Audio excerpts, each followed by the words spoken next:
Diberitakan Des Jabar, sebelum peristiwa G30 SPKI yang terjadi pada tanggal 30 September tahun 1965, pimpinan senior Partai Komunis Indonesia (PKI), DN Aidit merasa di atas angin.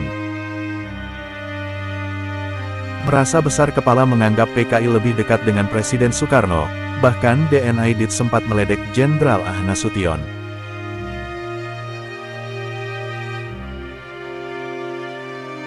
Namun, peristiwa G30 SPKI yang ternyata gagal total dan berhasil ditumpas Tentara Angkatan Darat, telah menjatuhkan DN Aidit ke titik terendah bahkan membawanya kepada kematian. Rivalitas antara PKI dengan tentara, khususnya Angkatan Darat memang saat itu memang sangat kuat. PKI berusaha mempengaruhi Presiden Soekarno dengan segala cara untuk menekan kekuasaan Angkatan Darat.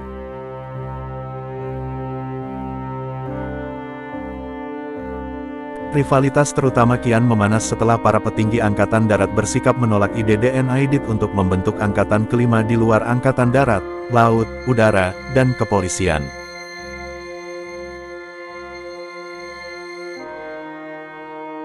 DN Aidit menginginkan pembentukan Angkatan Kelima dengan mempersenjatai kaum buruh dan tani, yang kemudian ditolak mentah-mentah oleh Angkatan Darat.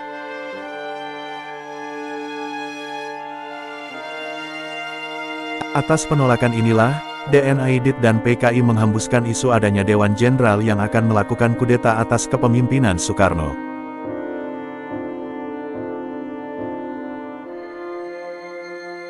Menjelang terjadinya peristiwa G30 SPKI, DN Aidit bersama partainya memang berusaha melakukan unjuk kekuatan, termasuk pada bulan Mei tahun 1965 saat ulang tahun PKI.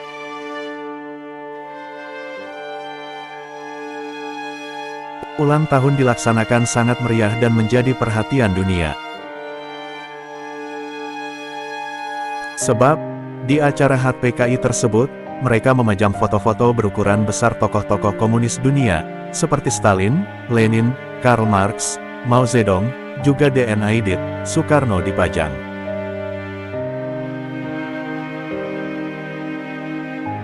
Saat itu kota Jakarta memerah dengan bendera Palu Arit. Bahkan saat itu Jakarta tampil seperti ibu kota negara komunis.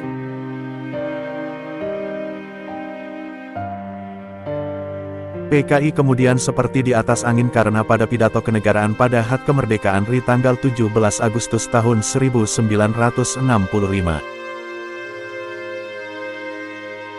Presiden Soekarno membawakan pidato yang bernuansa komunis karena yang menyusun pidato saat itu adalah Nyoto, seorang tokoh PKI.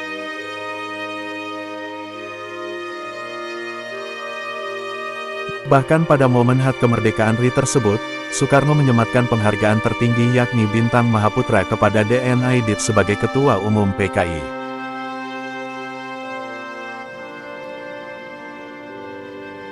Menurut Slamet Ginting, saat itu banyak pihak yang mempertanyakan keputusan Soekarno memberikan penghargaan Bintang Mahaputra kepada DN Aidit.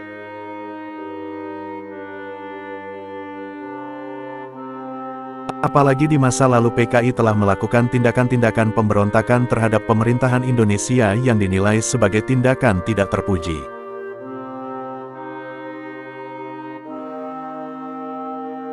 Usai menerima penghargaan Bintang Mahaputra, DN Aidit kemudian seolah meledek Jenderal Ahmad Nasution.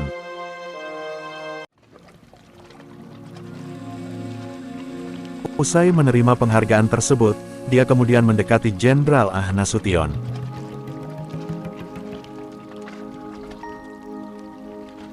Mana bintang jasa Anda, saat berhasil menumpas pemberontakan Madiun pada tahun 1948, tanya DN Aidit kepada Ahmad Nasution.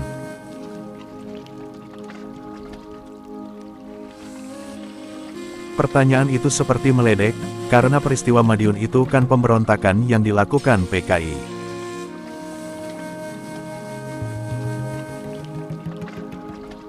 Saat berhasil menumpas pemberontakan PKI di Madiun pada 1948, Ahmad Nasution hanya mendapatkan penghargaan Satya Lencana, yang tingkatannya lebih rendah dari Bintang Mahaputra.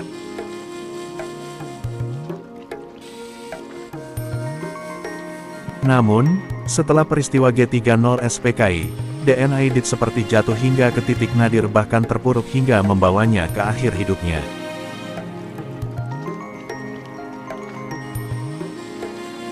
Setelah peristiwa G30 SPKI, DN Aidit melarikan diri ke Yogyakarta kemudian ke Solo.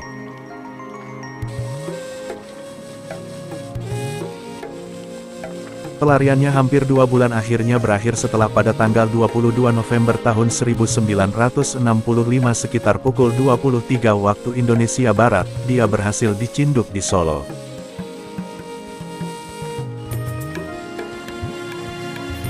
Dia kemudian dieksekusi di sebuah lahan kebun pisang dekat sumur tua yang jauh dari pemukiman. Setelah itu jasadnya dibuang ke dalam sumur tua untuk menghilangkan jejaknya.